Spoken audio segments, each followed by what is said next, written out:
Good evening. Can you hear me okay?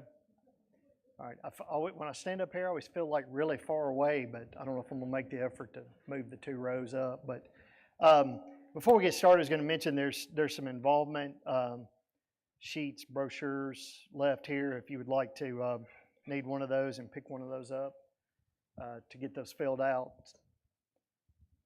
Help us plan who can help with what here at Crosswinds. And also wanted to, of course, get started here and give everybody an opportunity to mention anybody, and let's have a prayer before we get started. Anybody that we need to remember.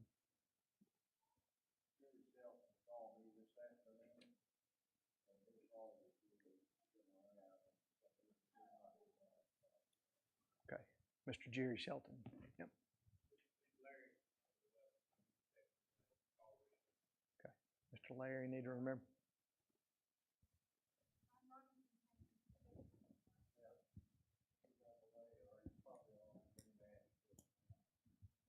Okay, Brother John, this heart ablation he's going to have. Hopefully they'll have him back home tomorrow afternoon, maybe. So, anyone else here? Okay, let's pray. Dear God, thank you for a beautiful day. Thank you for the cooler weather. Thank you for this opportunity to come together and study your word, and we just pray that we can be more like you in all that we do and the things that we say. We just most thankful for your son Jesus and everything that he affords us, and the best and most of all is that hope of eternal life with you. In Christ's name we pray. Amen. I have we're going to be talking about the book of Job, and I was thinking, I told Alan every time before, I have a lot of great thoughts before, and then right about the time I start thinking I'm about to get up here, my throat starts closing, So I usually start out with a joke, but I couldn't come up with a joke. Nothing really funny has happened today that I can remember to tell you a joke about. So, but bear with me. I've got several things that I want to do and talk about. Some of it may be a little repetitious, but I want to go back and forth on some things because trying to cover the book of Job in 42 chapters in a Wednesday night class is pretty daunting. I don't think we have to, okay? As far as I think we know the story, but I want to dig in a little bit about not only Job. I want to ask some questions because I don't have the answers on some of these, and some of them I want to hear from you guys. But I did want to read something, because this did kind of strike home. Many people, this isn't my fault, this is another gentleman's, many people associate the book of Job with grief and hardship. People who don't even know much about the Bible understand that Job dealt with a tough situation. I think that's a pretty good way of putting it. People associate Job and hardships the way that many people associate Judas with betrayal. And I think we've also seen that people instantly recognize the Judas. So when we talk about Job, many people who have at least some biblical knowledge think of grief and hardship when they think of Job. And if we think of the aspect of Job that deals with the grief and suffering, here's where I want to touch back on. We're going to, throughout this lesson here, we are aware that that these things is something that every person deals with. This is a common ground that we do share with people in the world who we are trying to reach, teach, and influence. Now, one of the things I wanted to delve into just a little bit is everybody's definition of hardship or grief or troubling times the same? Don't everybody answer one time. Cliff shaking his head. No, number one, I think about the way that we look at grief, hardship, may depend upon what we, of course, have experienced in our lives. And that is so much different. But I also want to go a little further because the older I've gotten, the more I've realized what may be, I consider not that big of a deal is a bigger deal to some people, and tough. It's a tough situation. Sophie had a shirt growing up, and it said "Suck it up, Buttercup," because that was kind of one of the things that we said, and that's kind of the way I grew up, and that's a good philosophy and a good way to go about, is being a little tough, get up, keep going. But everybody's situation is the same. So when we think about grief, we think about hardships, we think about tough times, I think we do need to be a little bit more sensitive about what people have gone through, and also in the context in which they're dealing with it. Not everybody has the same tools and the same resources to deal with things. Now, as Christians, I think we start to see the context around why we have grief. Doesn't make it any better, but it does give us a little bit more sense and purpose. Because have you ever heard anybody say, "I just don't understand why all this is happening"? They may be even talking about something that's not even personally impacting them, but they are so down and out over things that they see around them that they view as being an incredibly tough situation. So grief may be different, hard times may be different, challenges may be different for different people. Now, the example of Job, I think we can clearly see. We're going to delve into a little bit of kind of where he started and then where he went. One question I had written down is, because I didn't know this, and then I got an answer, but I'm not sure, but how long do you think Job's suffering lasted?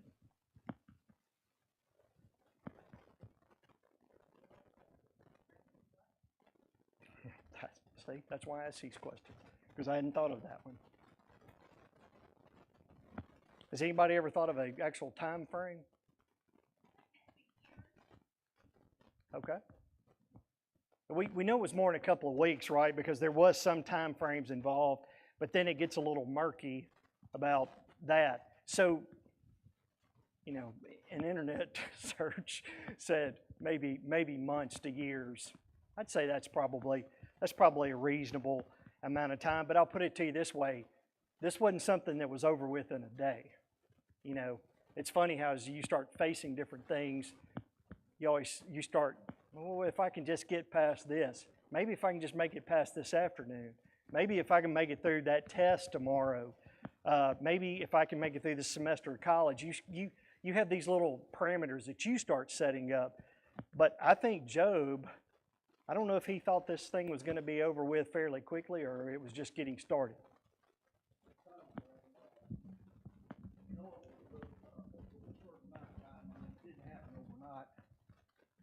But there is something to consider that says it probably, it might have been less time than we would have thought, because his well-wishing friends were able to sit there on the ground and talk to him, and apparently they didn't have anything else to do in their life. Eventually you're going to get up and go take care of the farm, right?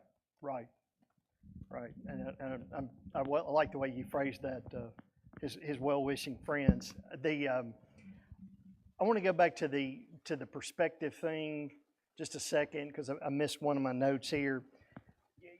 This guy had made the comment, you don't have to wait until you're a mature Christian to experience grief and suffering. What we define as suffering, as I mentioned, is different for all of us. And it changes as we grow older as well. And again, I also think it changes in the context of our maturity in our spiritual lives. So as we grow older and stronger in our Christian walk and wiser, we continue to experience suffering. And it doesn't leave us while we are in this life. I think, Nancy, that's a point that you brought up. It's some of those things. Job continued to experience those things just like we are. One of the questions that I hit upon, and then I found something that directly related to it, but what if God had not made everything? Because in my mind, when you read about the number of livestock he had, I can do the math on that. What the livestock he had, the numbers of this, God basically doubled some of that stuff. That's banker math, James, not engineer math. So he doubled the stuff out there. And you say, well, how that makes him, he was twice as good, right? But the reality of it is, what if he hadn't been, and again, I don't know if he was literally made whole, but he was given some things back. But what if it hadn't happened that way? What if just the suffering had just continued and losses had continued and just piled on.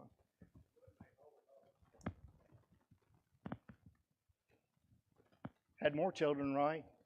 But you and I all know that doesn't, you make livestock, well, that's one thing. Children, that I understand, we all know that.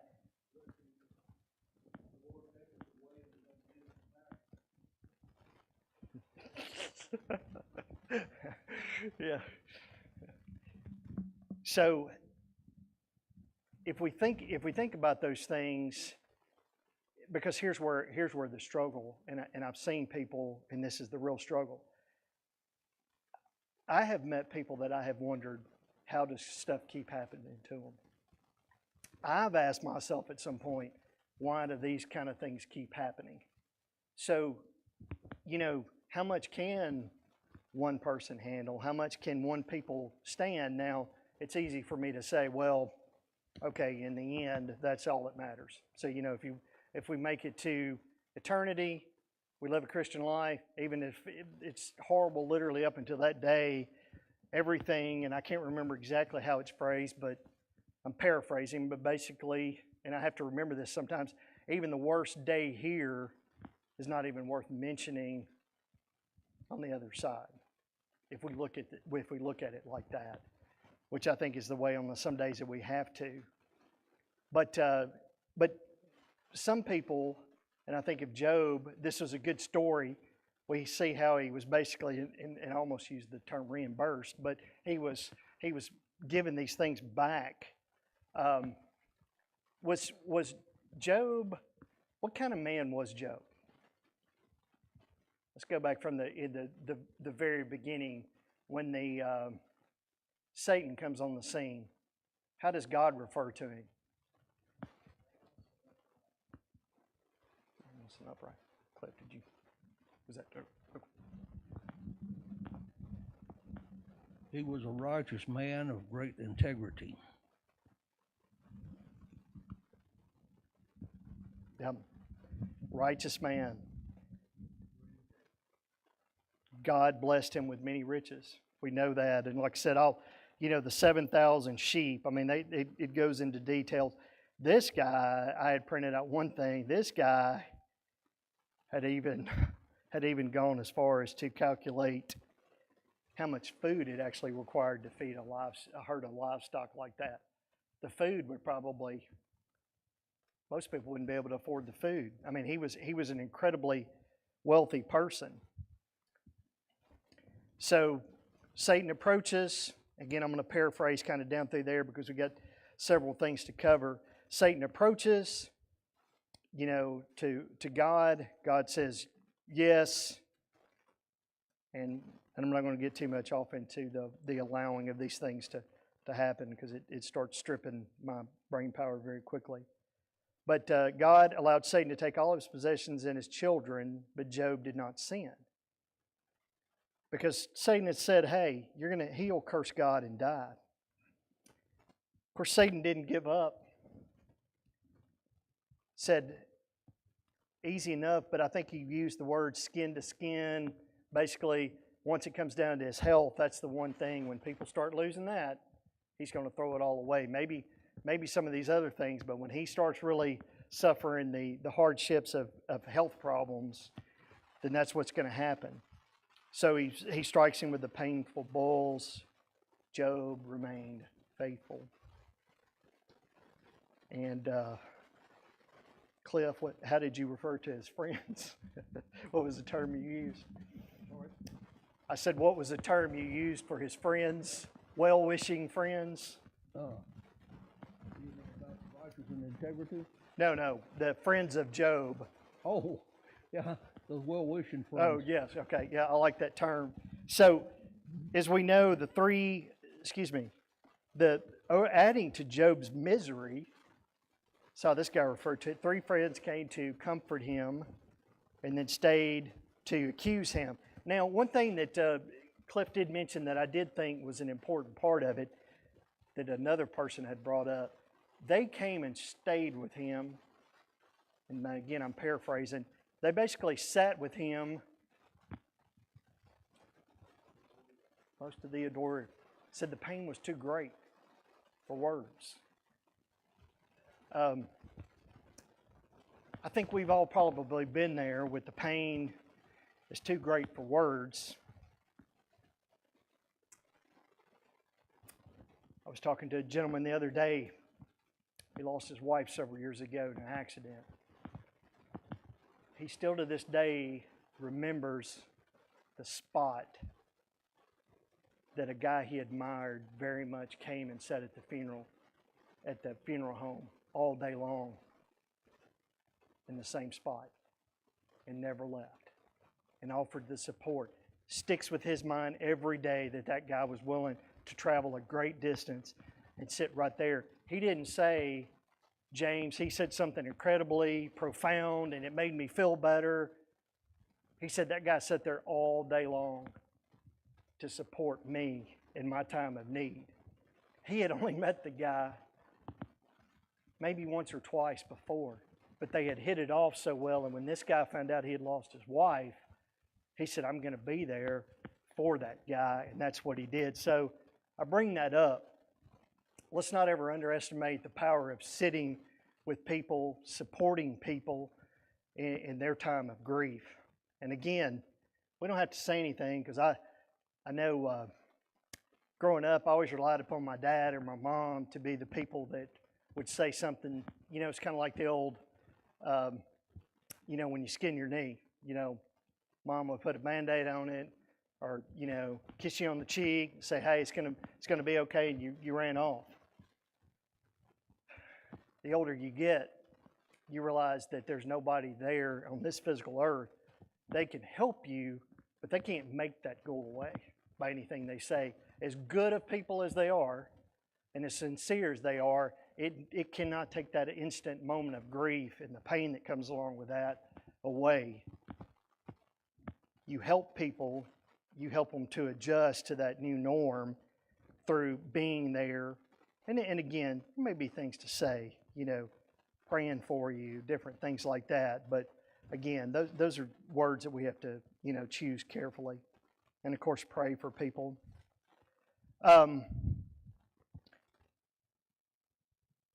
Back to these three friends. One of them basically a round of speeches, right? They're trading speeches. And then, of course, Job answers them back and forth. And then, unfortunately, Job even finds himself protesting his own innocence. Secondly, he tries to point out the fallacy of their arguments. So he's combating these folks. He even says that if he could present his case to God, God would vindicate him. So, this goes on for several chapters. And of course, God reaches out, basically says, you're in no position to question me or what I do. And Job humbly accepts the rebuke. And again, I think back to times when we're looking for answers and during tough times, I don't think we always get the answer that we want. We don't get that automatic reset like we're really looking for, somebody, again, that's going to make everything feel better. And again, those are times that we ask God, why? Why now? Why me? Why this person?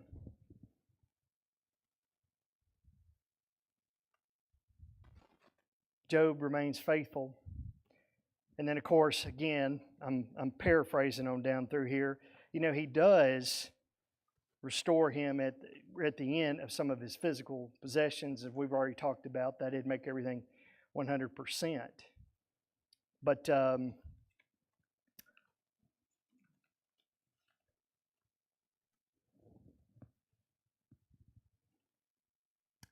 also wanted to touch on just a little bit. There was a thing that I had read, because when people are in pain and suffering, and people from the outside, or maybe, as I call it, people that have never really had anything happen to them, when they're looking at them and they're thinking, whoo, they're starting to lose it. They just need to believe more, pray more, just need to go to church. We got all these quick fixes for them. And then we can't really understand. We think maybe they're losing maybe a little of their faith, because we've been talking about faith. Throughout the book, Job oscillates between profound expressions of faith and sharp outbursts of exasperation. They give several instances of what they call him flip-flopping. I think we know what that is, back and forth. When it was faith, it was 1:21, chapter 1:21. The Lord gave me what I had, and the Lord has taken it away. Praise the name of the Lord. And then 3:3, let the day of my birth be erased, and the night I was conceived. On down, chapter 19, but as for me, I know that my Redeemer lives, and He will stand upon the earth at last. And after my body has decayed, yet in my body I will see God. That's a very powerful statement. Chapter 24, why doesn't the Almighty bring the wicked to judgment? Have you ever asked that? Why must the godly wait for Him in vain? That sounds like a little desperation. It sounds like a little bit of back and forth there. As long as I live, while I have breath from God, my lips will speak no evil, and my tongue will speak no lies. Chapter 30, on the downside, I cry to you, O God, but you don't answer. I stand before you, but you don't even look. You have become cruel towards me. This is the New Living Translation. You use your power to persecute me. This person also brought up the point, which I thought was fantastic, was that several times Job pleads for answers. And several times, kind of paraphrasing, he wishes for some type of mediator. And I had to think back to the time that this was before Christ. We want somebody to help us out. We want somebody to be that go-between with whatever the situation is, to kind of ease the burden. Very thankful that we have Jesus as our mediator, in these tough times. Even though God was talking to him, giving him this direction, he was still, as I call it, down and out and struggling. So again, when we talk with our Christian friends, and maybe we see them and we think, boy, they're struggling, let's try to really reach out at that point and reinforce them, and also that there's going to be some ups and downs and some questioning of things as we work through those situations. It's hard to be what I think of that word, stalwart. It's hard to just have that I think about the British, the stiff upper chin, right? And you just keep going, right? It's no matter what, and you're going to have a smile on your face, and you're going to be sing, be happy all the time, right? Because that's just what we do when we're Christians. And there's never any down moments. I've not found it to be that case, but I know the life of a Christian. Cliff?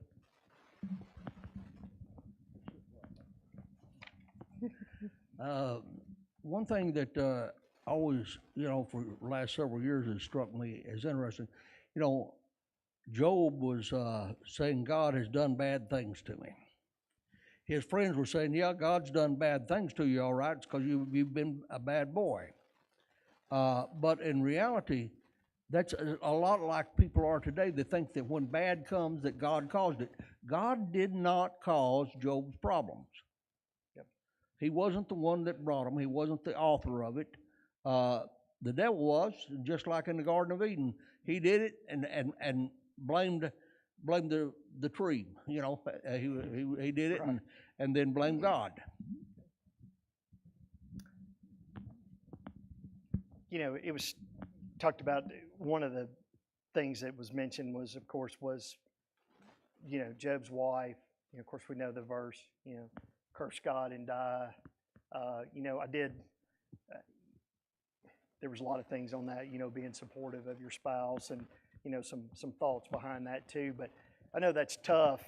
I can't imagine how tough that would be. The person that was sitting there right there, and she knew what kind of person he was to get to that point also. But again, negativity of working through those situations makes it tough. Yes.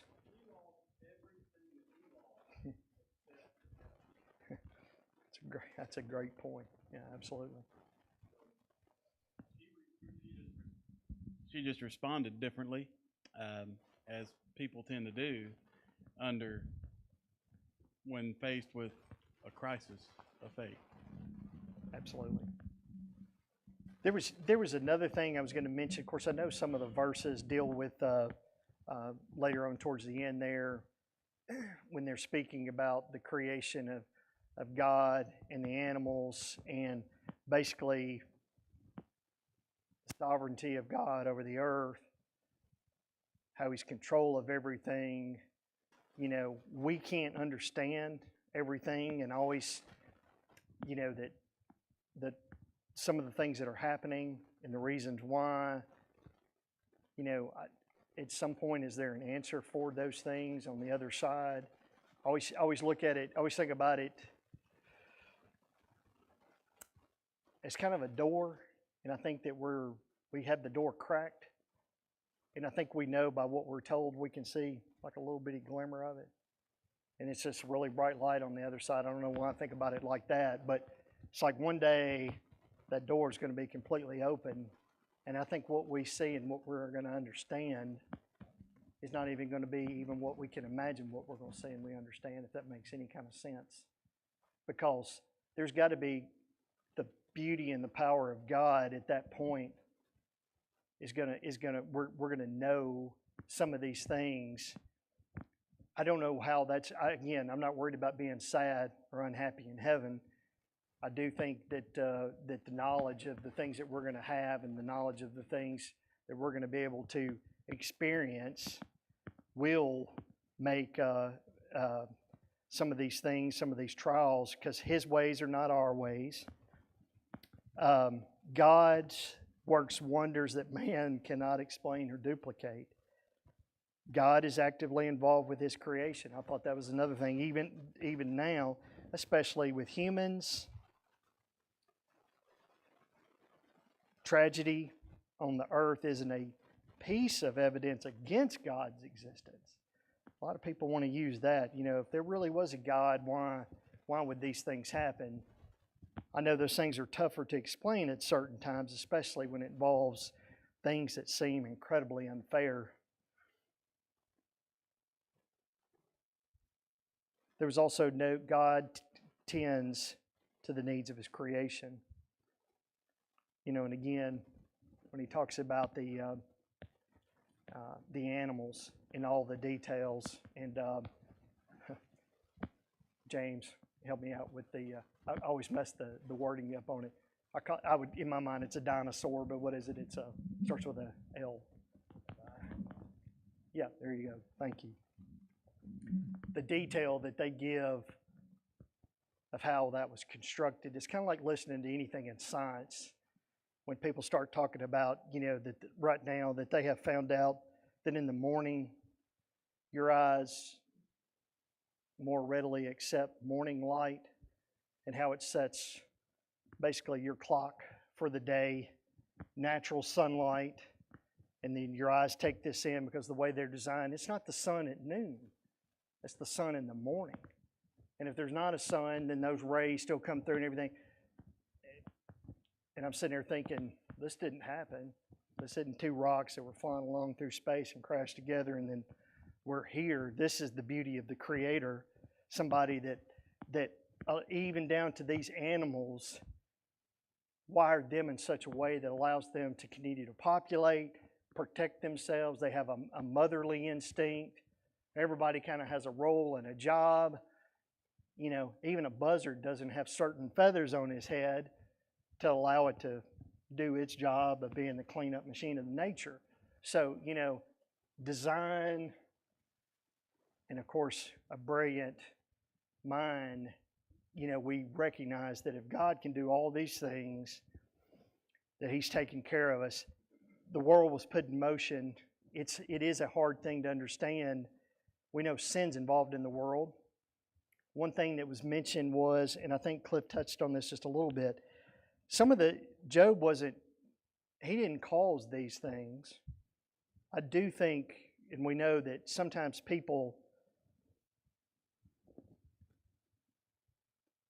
have circumstances from actions that they do suffer from. Okay, I mean it's very, very clear. I don't want to say anything. I'll just say if you're very unhealthy, there's consequences with that. And then some people get sick that are very healthy. So I mean, but there are some circumstances or consequences that are there. Some of them just happen. We say that the world was put into motion, and there's going to be things that in this world that we're going to have to do. I want to hit on some. Make sure I've got this right here.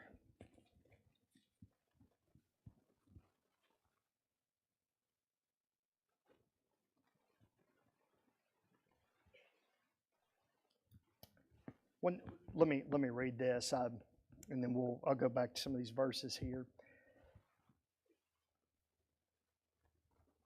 When we think about our faith and we think about suffering, maybe the answer lies within the way we understand suffering. And of course, this changes over time. We usually see suffering as an almost crippling tragedy, but suffering can be a pathway to maturity within our Christian lives. They bring up Romans 5, chapter 5, James 1, 2 through 4.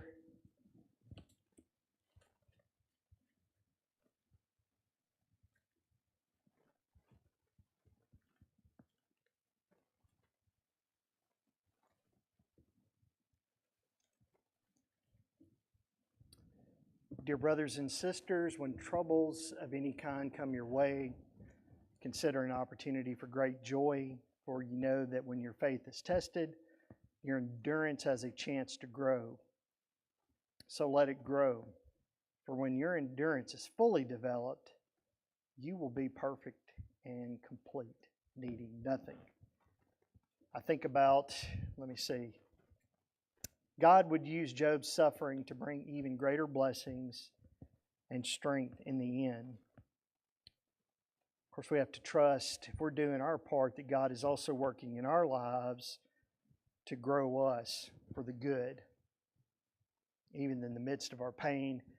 I think about that analogy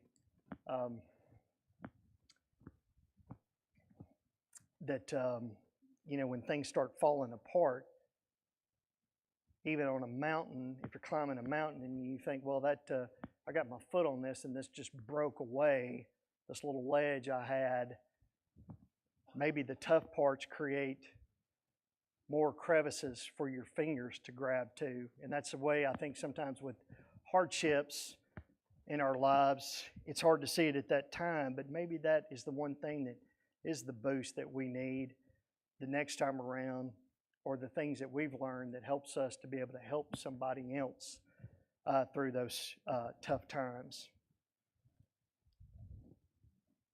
Stop right here. Does anybody have any comments before I go on to some of the verses here in Job?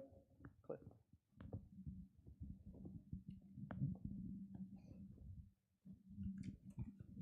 One of the things I notice nearly everybody does, I try to avoid it anymore, but I'm sure I've been guilty, is when somebody has something that's happened to them that created grief, we always want to say, well, I know how you feel. And the fact is, no, we don't know how that person feels. Yeah. Their emotion and everything that's in their makeup is different from mine.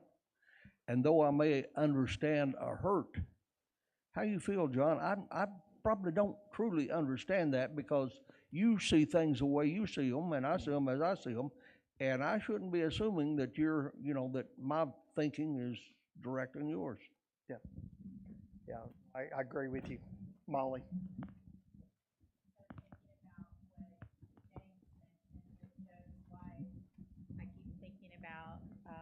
verse about how iron sharpens iron, so one man sharpens another. And, you know, I don't know that I've ever thought of it quite from this perspective, but it makes me wonder if Job would have had individuals surrounding him going through this, that would have helped sharpen him, so to speak, you know, pointing him back to God. Would his, you know, the chapters we have of him kind of venting at God, would that have sounded different if that support would have been there? You know, and an application for us, I think about, you know, we all have friends and acquaintances that maybe are not, you know, part of a church family, and the differences that seem to be when people are surrounded by believers, that, you know, it doesn't change what you're going through is tough, but it's a little bit different when your support system is pointing you back, you know, to God, versus someone going through something tough and lacking a support system to get you back to a good place. I read I'm sorry, Mark.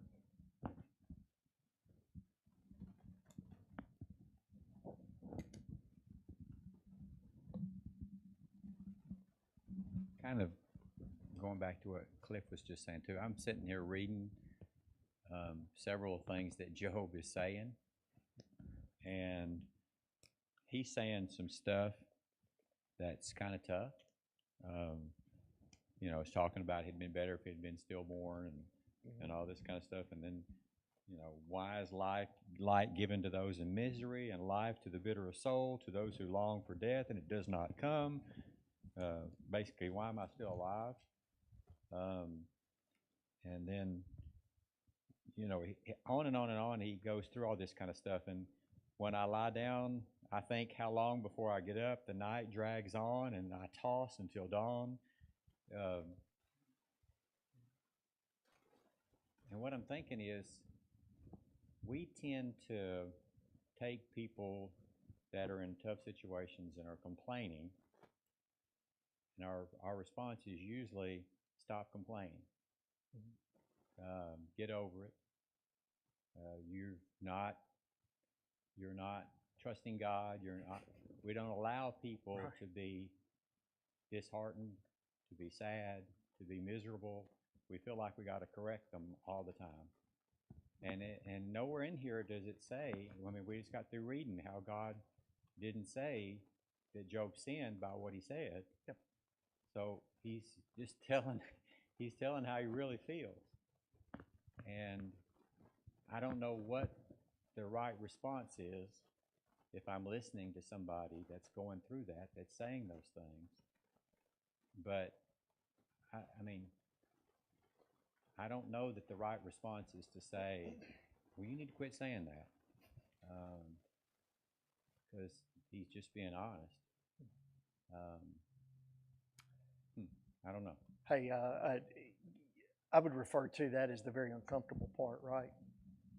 I mean, I've seen people, you know, the things that they've said. I've seen people that have fallen away a little bit from actually even coming to church after a tragedy. Just too much to bear at that point. And you say, well, you need to be there. Absolutely. But the tragedy, I'm not even going to talk about it, but the tragedy that I'm talking about is one of those unbearable things that we don't even go in our mind. So, you know, I look back, and to your point, Mark, is, you know, when we approach those people, you know, how do we handle that? How are we doing that in a way that is supportive and not critical? That's my. Well, Mark's comment made me also think about, so in college, we went to Freed-Hardeman. One of the most impactful Bible classes I ever had was when Dr. Clyde Woods shared about how his father was murdered. So his family owned a little grocery store, I think in Memphis. Father was murdered. And he's telling the story. It's a class over like poetry, books of the Bible. And his comment was, sometimes we don't feel like singing and being happy. and he just dismissed class.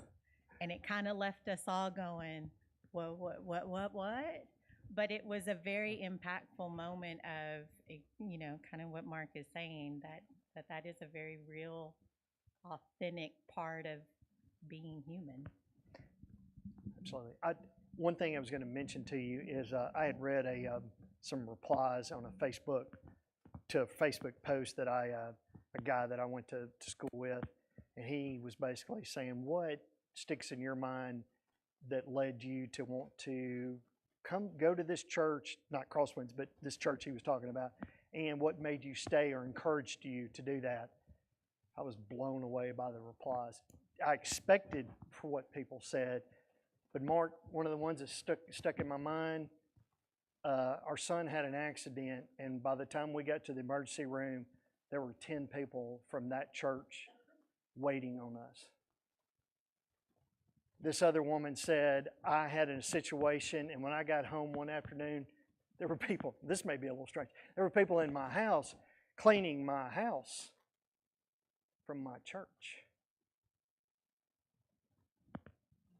That's what people said stuck with them and made them feel like part of that family. And you know the point with the lady who said my house needed cleaning, I would have never admitted it, but the load that it took off for my family was remarkable. So it's meeting those needs in those times, and sometimes these situations bring a lot of opportunities for us as Christians, and of course as a church.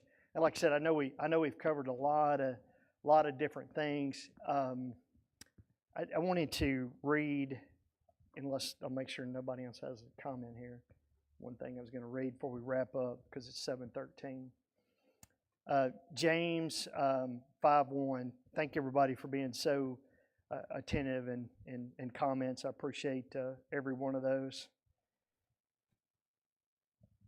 James 5, verse 11. Indeed, we count them blessed who endure.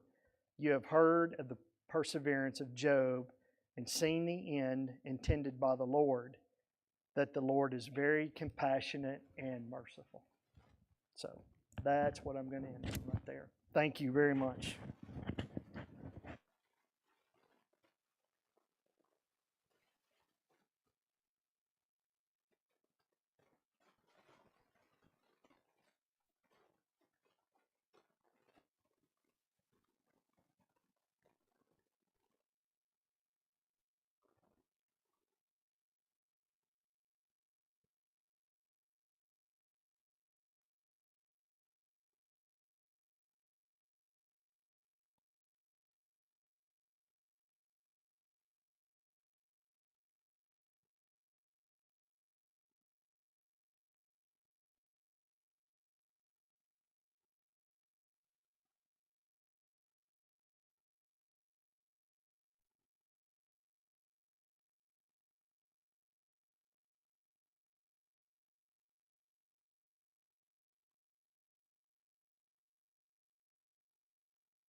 Good evening. Tonight I will be leading I Shall Not Be Moved, 976. The first and fourth verse, 976. I guess get out your books because the projector's not working or something. I shall not be moved, 976. Glory, hallelujah, I shall not be moved. Anchored in Jehovah, I shall not be moved, just like a tree that's planted by the waters. I shall not be moved. I shall not be moved. I shall not be moved, just like a tree that's planted by the water. I shall not be moved. Though the tempest rages, I shall not be moved. I shall not be moved, I shall not be moved, just like a tree that's planted by the waters. I shall not be moved. I shall not be moved. I shall not be moved, just like a tree that's planted by the water. I shall not be moved.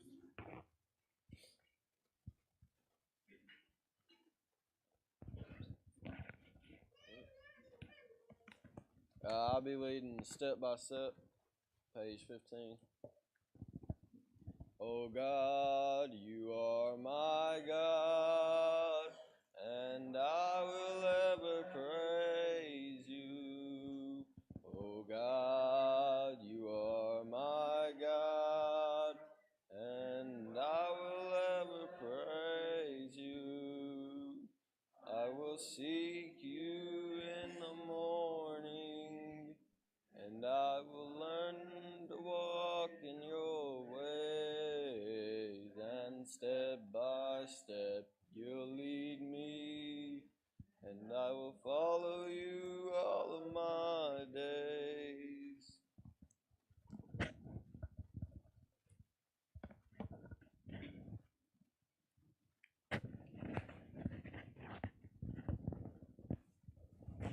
James chapter 5. I was going to talk about something different tonight, but we closed